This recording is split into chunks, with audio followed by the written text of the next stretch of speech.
todos a la última ponencia de esta mañana en un tema que creo que es de mucha actualidad, no solo en la ciudad, sino en todas las grandes capitales de España, que es el de cómo se prestan los servicios públicos.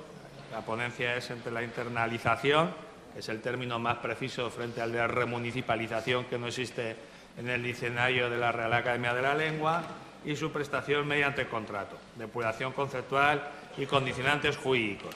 La idea no es hacer política ni ideología, sino aportar a un debate tan importante precisión jurídica, aportar conceptos, aportar experiencia de derecho administrativo que puedan ayudar a quien tiene que tomar las decisiones y, en su caso, controlarlas, saber cuáles son las reglas de juego en esta materia. Y para este asunto tan delicado y de tanto interés para el derecho público y también para la ciudadanía, contamos con la persona sin duda más capaz que tenemos en este reino de España, el profesor Joaquín Tornos.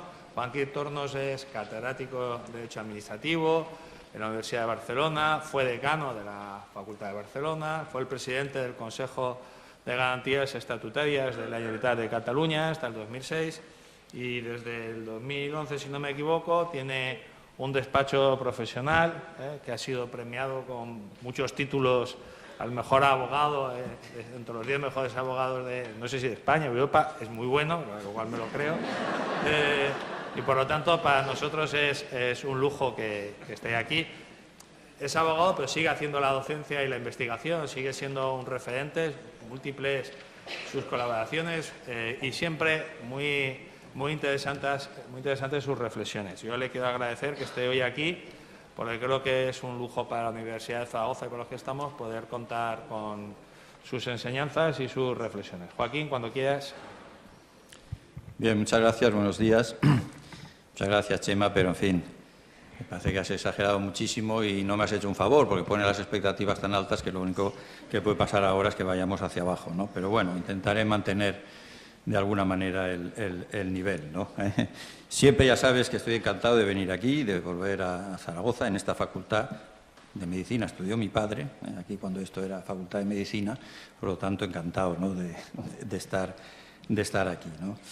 Bien, el tema que nos ocupa realmente es un tema polémico, es un tema discutido, es un tema que genera incluso pasiones, ¿no? Es curioso, ¿no?, que el derecho administrativo genere pasiones, ¿no?, pero genera de alguna manera pasiones, ¿no?, cuando estamos hablando de ese concepto de remunicipalización de los servicios públicos, ¿no? Bien, como la idea era un poco depuración conceptual y condicionantes jurídicos, yo había preparado en el PowerPoint una primera parte que la obviaré porque el tiempo se nos ha echado encima, pero que creo que también requiere un planteamiento conceptual, ¿no? Porque estamos hablando de modos de gestión de servicios públicos, la reinternalización de servicios públicos. Claro, el concepto de servicios públicos también cambia y los contratos de servicios públicos también cambian, ¿no? Por lo tanto, simplemente les apunto que la idea de reinternalizar servicios públicos que hasta ahora eran, pues bueno, los contratos que teníamos de concesión, gestión interesada, arrendamiento, empresa mixta, pasarlos a gestión directa, esto va a cambiar, porque ahora los servicios públicos se podrán prestar o bien por un contrato de concesión de servicios o por un contrato de servicios que, si es de servicio público, tendrá un artículo especial, que es el 310, y después tendremos, como nos han explicado muy bien, los contratos de servicios sociales, que también tendrán su problemática específica. O sea que eso lo tendremos que tener en cuenta, esa diversidad de formas contractuales que no serán las mismas que teníamos hasta el momento. Pero bien, no me voy a poder entretener en esto, por lo tanto les pasaré todo esto que era muy interesante, pero desgraciadamente no tenemos tiempo para explicarlo. Y voy a entrar directamente en la problemática de la llamada remunicipalización de servicios, la gestión directa y remunicipalización de servicios. Bien, en este tema yo creo que lo primero que debemos decir es que hemos seguido un proceso, podríamos decir, pendular, ¿no?, en nuestra reciente historia sobre las formas de gestión de servicios, ¿no? Cuando se empiezan a prestar los servicios públicos, ¿no?, en el siglo pasado, la mayor parte eran servicios públicos que se gestionaban directamente. Luego, a partir de los años 80, 1980, etcétera, y con las teorías del New Management, etcétera, se va introduciendo la forma fundamentalmente de gestión indirecta, de colaboración con el sector privado, para que preste los servicios a través de las fórmulas concesionales, ¿no? Y en el momento actual estamos viviendo una reapertura de la defensa de los modos de gestión directa, de la vuelta, ¿no?, a la prestación directa de los servicios. Como digo, en este debate hemos ido siguiendo un proceso un poco pendular que ha sido descrito por varios profesores, ¿no? Hay un libro interesante de Waldman, Koprick y Marcoux, ¿no?, donde hacen este análisis, o los estudios de Germabel, donde analizaba ese proceso, ¿no?, que va dando un cambio, ¿no? Ya estaríamos en un momento pendular de la vuelta a la gestión directa, ¿no? ¿Cuáles han sido las razones fundamentales para defender una u otra forma de prestación de servicios? Bien, cuando, como decía, a partir más o menos de los 1980 se defiende, ¿no?, la forma de gestión privada, la utilización de formas privadas, se argumenta que hay una utilización más flexible del personal, que se introducen incentivos, mayor asignación de responsabilidades, y eso mejora la gestión, que hay menos restricciones procedimentales en la actuación de un gestor privado, que hay más preocupación por los resultados, hay mayor posibilidad de adaptación a los cambios en las formas de producción, se pueden generar ventajas de escala, es decir, empresas grandes pues generan ventajas de escala en la gestión de los servicios, hay mayor facilidad y posibilidad de acceder a la financiación, y todo eso lleva a defender, ¿no?, las ventajas de las formas de gestión indirecta, ¿no?, de acudir al mercado buscando a las empresas privadas que puedan prestar los servicios. En los últimos años, y digo en los últimos años, pues en los 2 o 3 últimos años, se ha comenzado a replantear esta teoría y se reivindica, ¿no?, la recuperación de la gestión directa de los servicios públicos. Y los argumentos que se reiteran normalmente son los siguientes. Ahora, a la vuelta a la gestión directa, ¿no?, la gestión privada no ha acreditado las expectativas sobre una mejor calidad en la prestación del servicio y en la reducción de precios. Paralelamente, los entes públicos han ido adquiriendo las habilidades propias de los gestores privados, por lo tanto ya pueden actuar en igualdad de condiciones. El gestor público cree que junto a la eficacia económica deben introducirse objetivos sociales y ecológicos en la prestación del servicio, cosa que el sector privado no tiene, y también yo creo que han incidido una cierta cultura política nueva de algunos partidos que han accedido al gobierno, sobre todo de entes locales, y que quieren defender lo público frente a lo privado, ¿no? Hay una serie de informes que han salido y que son famosos, ¿no? El famoso informe de la Universidad de Greenwich del año 2012, en donde se sostiene que la gestión pública pues, está dando muy buenos resultados y, por lo tanto, hay un planteamiento favorable a la gestión directa, ¿no? Dentro de este debate general, yo diría que hay un caso particular, que es el que quizás más llama la atención y donde hay más polémica, que es cuando hablamos de un concreto servicio público, que es el servicio de suministro de agua a poblaciones, ¿no? En relación con este servicio de suministro de agua a poblaciones, se añaden otra serie de argumentos, ¿no? Se dice el agua es un derecho humano universal vinculado al derecho a la vida, hay declaraciones, ¿no?, de entidades internacionales que así lo han dicho. El agua no es un bien comercial como los demás y, por lo tanto, el agua solo puede ser gestionada de manera directa por una entidad pública, no puede dejarse el agua en manos de la gestión indirecta, ¿no? Se cita la Constitución de Bolivia, donde así está dicho incluso, en un texto constitucional, el agua es un bien público y solo puede gestionarse directamente, no cabe la gestión indirecta, ¿no? Y ahí se genera todo un debate, como decía, apasionado, ¿no?, en donde se defiende, ¿no?, la gestión directa porque el agua, se dice, es un derecho humano, ¿no? Recientemente, en un municipio catalán, Tarrasa, un municipio importante, en donde se está en un proceso de reinternalización del agua, se gestiona hasta ahora en una empresa mixta, se organiza una manifestación ciudadana y la pancarta decía, el agua es democracia.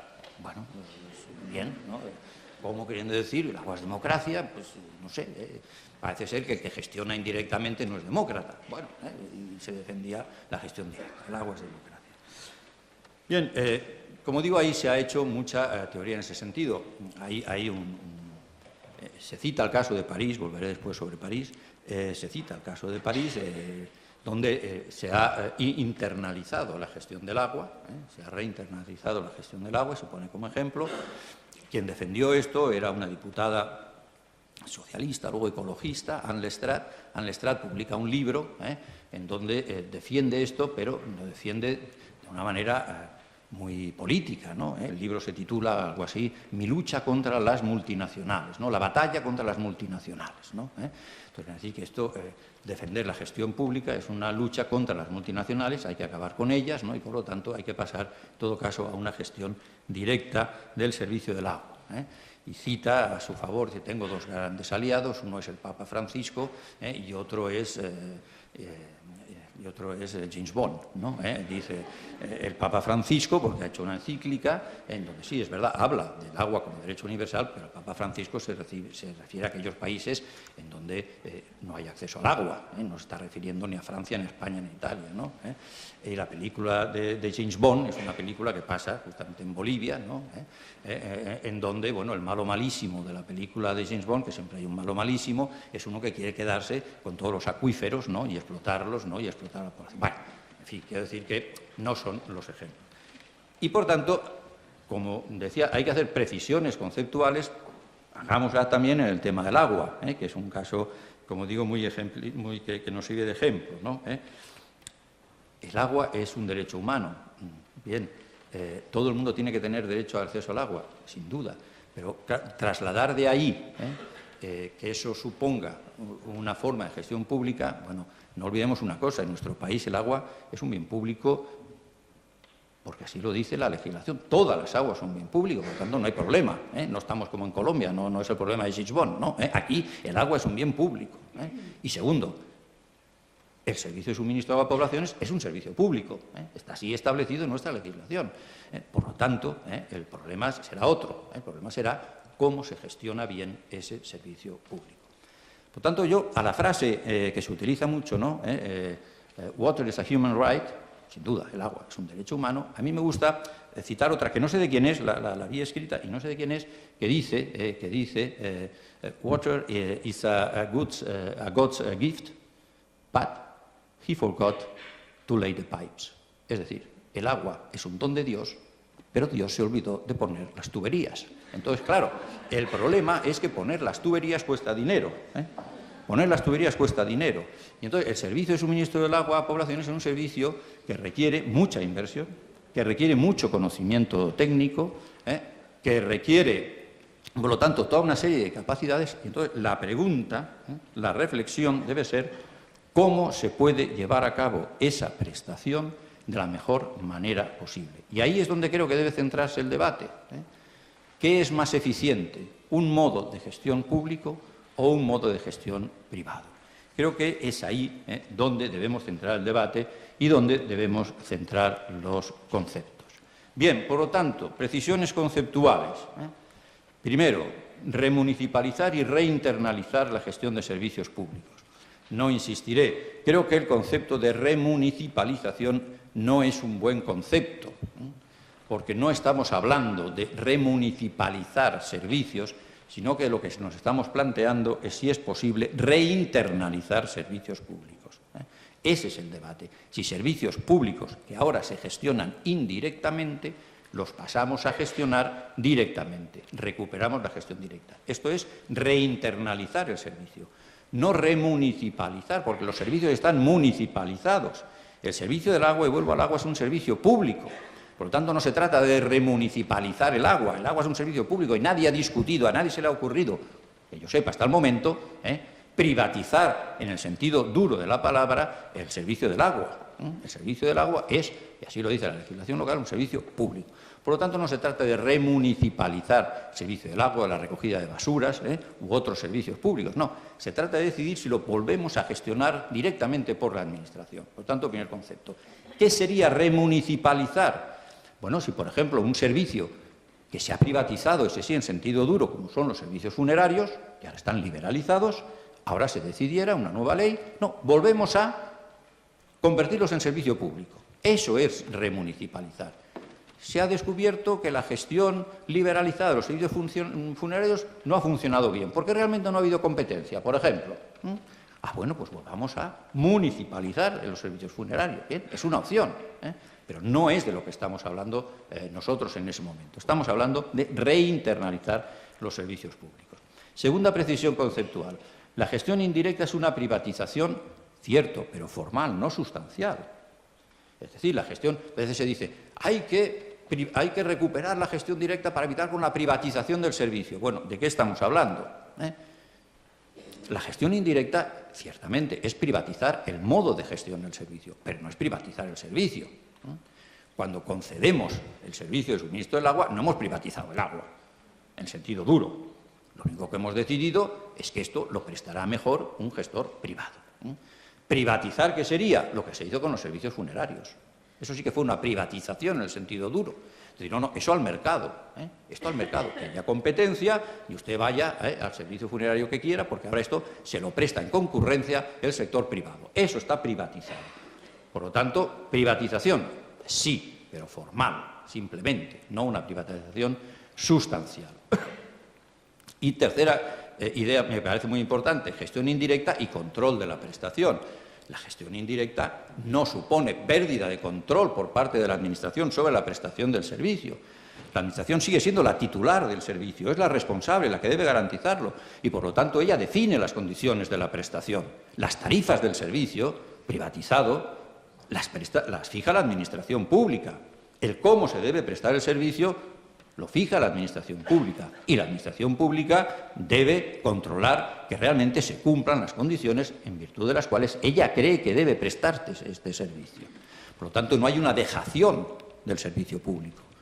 Si es servicio público, la Administración mantiene en todo momento su responsabilidad de que ese servicio se preste de acuerdo con las reglas básicas del servicio público: asequibilidad, continuidad y calidad. Y eso lo garantiza la Administración. Que no lo haya hecho o que lo haya hecho relativamente, y luego volveré sobre esto, es otra cuestión. Pero gestión indirecta no significa en ningún caso pérdida de control de la prestación. Bien, hechas esas precisiones, entonces, la opción. ¿Qué optamos? ¿Por la gestión directa o por la gestión indirecta? Bueno, yo creo que ese es el problema. Y esa es la cuestión. Y entonces lo que debemos ver es qué argumentos tenemos a favor de una gestión y qué argumentos tenemos a favor de la otra. Y decidir, en definitiva, por cuál de los modelos nos inclinamos.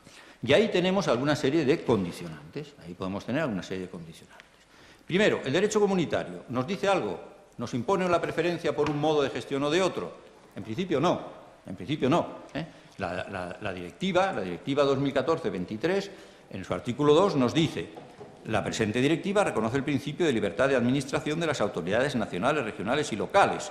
Dichas autoridades tienen libertad para decidir la mejor forma de gestionar la ejecución de obras o la prestación de servicios, en particular garantizando un alto nivel de calidad, seguridad y accesibilidad. Dice, oiga, cada Estado puede decidir como quiera, lo que ha de garantizar es nivel de calidad, seguridad y accesibilidad, pero en principio tiene libertad para hacerlo como quiera.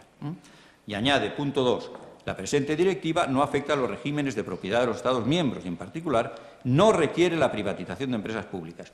Eso está dirigido sobre todo a aquellos Estados que eran muy renuentes a una directiva de concesión de servicios porque prestan muchos servicios directamente y pensaban que la directiva de servicios les iba a obligar, de concesión, les iba a obligar a gestionar indirectamente. No, la directiva dice, no, oiga, ustedes podrán seguir gestionándolo directamente. Es una opción libre suya. Cierto que el derecho comunitario tiene, en otros artículos y tal, más bien una querencia hacia la colaboración público-privada y, por lo tanto, una querencia más bien a la gestión indirecta, pero no lo impone no lo pone en ningún caso. El derecho interno. Bueno, el derecho interno, lo único que nos dice, y me voy a los servicios locales, la ley de bases de régimen local, pero es importante, dice: los servicios públicos de competencia local habrán de gestionarse de la forma más sostenible y eficiente. entre las enumeradas a continuación. No impone un modelo, pero sí está diciendo, oiga, usted cuando escoja no tiene discrecionalidad absoluta.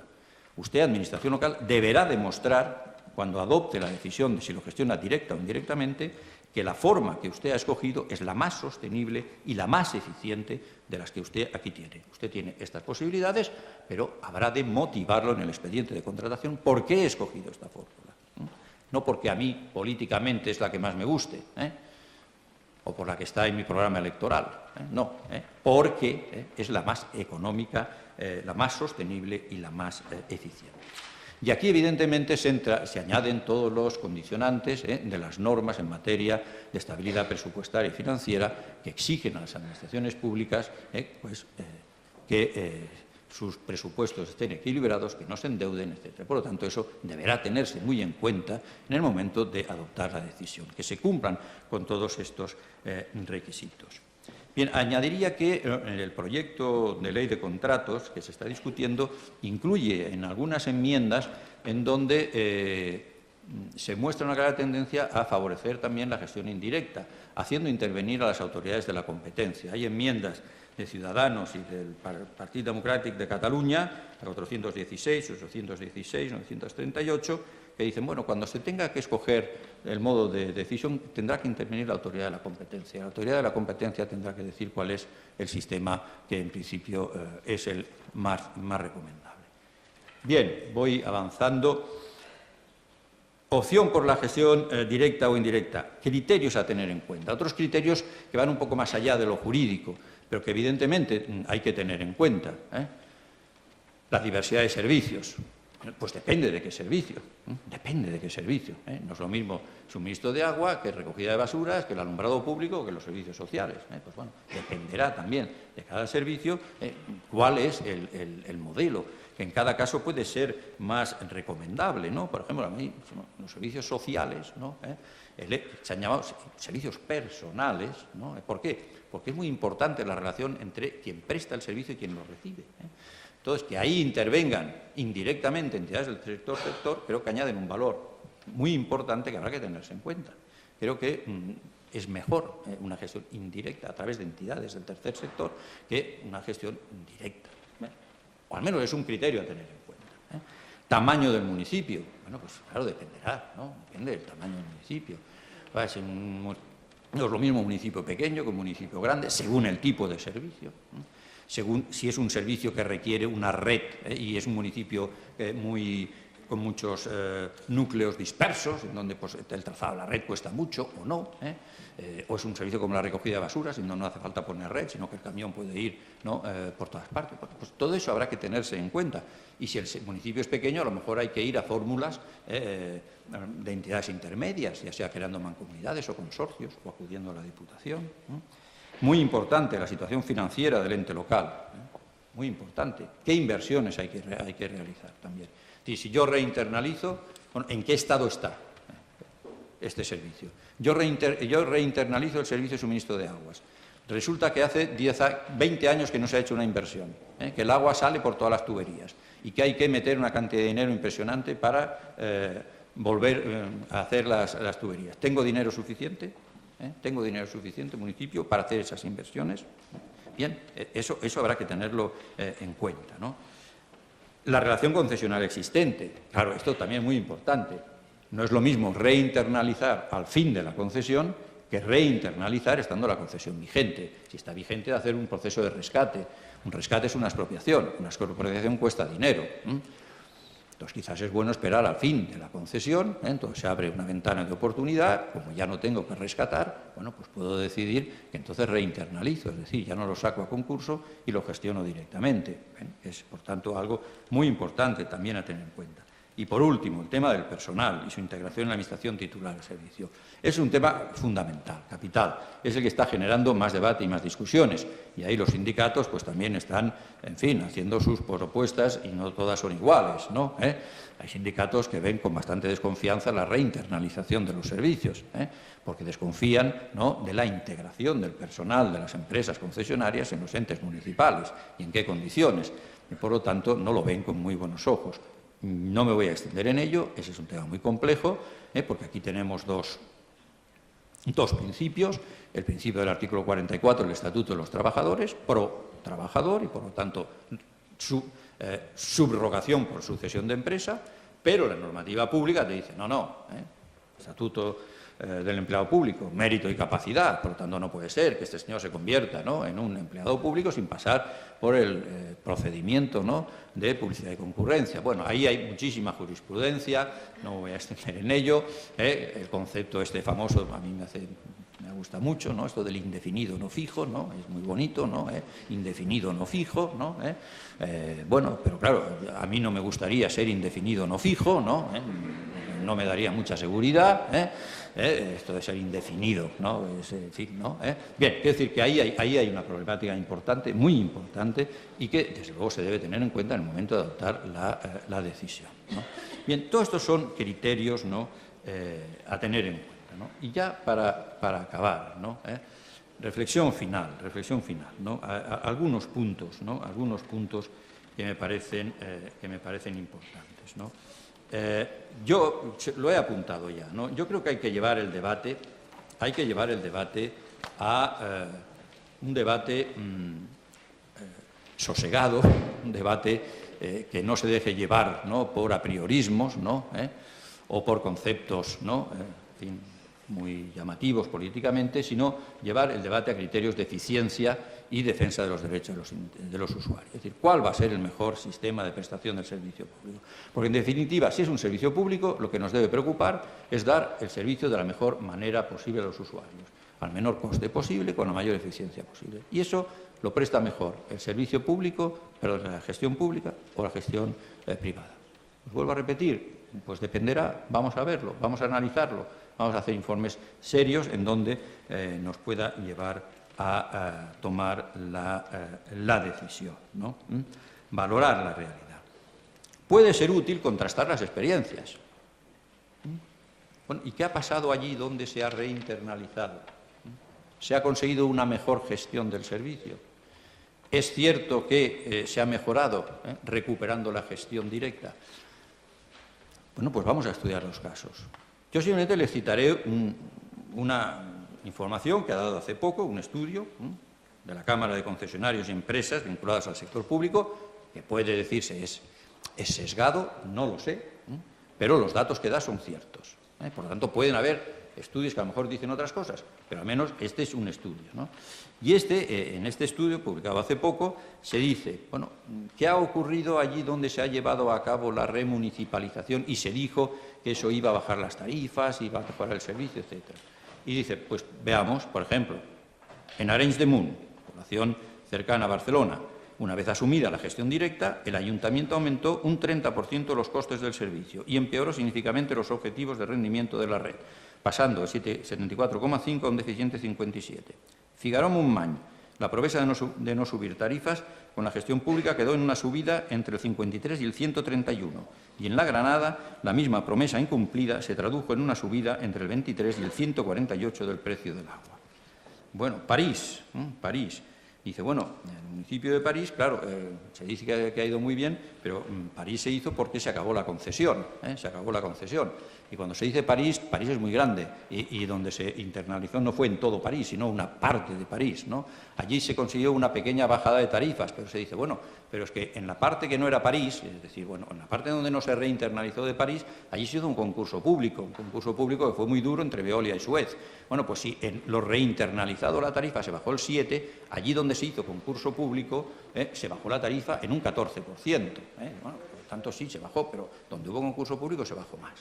Bien, por lo tanto, hay datos, ¿no? Hay datos que hay que tener en cuenta. Yo lo único que digo es que hay datos y esos datos deben tenerse en cuenta en el momento de la administración. Dos reflexiones finales. De la administración prestadora a la administración garante. Yo creo que en ese debate, ¿no?, en donde estamos ahora, yo creo que deberíamos volver un poco a situarnos en ese debate, ¿no?, en el debate de la administración prestadora a la administración garante. Últimamente estábamos desarrollando la teoría general de que la administración del Estado, los Estados, las administraciones, deben pasar a ser fundamentalmente garantes y no tanto prestadoras de servicios, ¿no? nos diera una nueva cultura, ¿no?, de la administración, de la garantía de la administración, ¿no?, donde la administración lo que ha de hacer fundamentalmente es regular, dirigir, supervisar, ¿no? Necesitamos una administración grande, en el sentido de que vuelvan otra vez, ¿no?, a inflarse los capítulos primeros con gran cantidad de personal que se han integrado en las administraciones públicas para prestar los servicios, o defendemos la idea más bien de una administración garante, es decir, ella es la responsable y debe garantizar la prestación del servicio, pero es una administración no tan pesada, pero precisamente como no es tan pesada tiene más músculo y tiene más capacidad para imponer los intereses generales. No nos interesará una administración en donde en el tema de servicios públicos pueda estar dotada de buenos funcionarios públicos, pocos, pero buenos funcionarios públicos, bien pagados, y buenos funcionarios públicos capaces de redactar muy bien los pliegos, capaces de controlar lo que hace la empresa privada, capaz de exigirle a la empresa privada lo que ha de hacer, pero que sea la empresa privada, que es la que seguramente tiene más medios para prestar el servicio, que sea ella la que lo preste. No debemos volver a mantener esa idea que estábamos defendiendo hace muy pocos años del administrador, la administración garante y no administración prestadora, y en esa línea reforzar el control sobre las entidades concesionarias. Yo creo que en buena medida la crítica que se ha hecho a la gestión pública y el reclamar la vuelta a la gestión privada de muchos servicios seguramente se ha debido en muchas ocasiones porque las administraciones públicas no ejercieron el control sobre las empresas concesionarias. Y las empresas concesionarias se les subieron a las barbas a la administración pública. Y las entidades privadas eran al final ya las que redactaban los pliegos de condiciones, las que imponían todas las condiciones a la administración, las que no invertían, las que le hacían lo que les daba la gana, y porque la administración, una vez lo había concedido, se desentendía del servicio. Eso es lo que no puede ser. La administración debe estar encima, controlar, supervisar, ser la garante de la prestación del servicio, por lo tanto, control. Y lo que hay que tener son buenos mecanismos de control sobre las empresas concesionarias. Bien, eran esas reflexiones las que les quería hacer. No me quería extender mucho más porque ya es muy tarde y, por lo tanto, nada más y muchas gracias por su atención.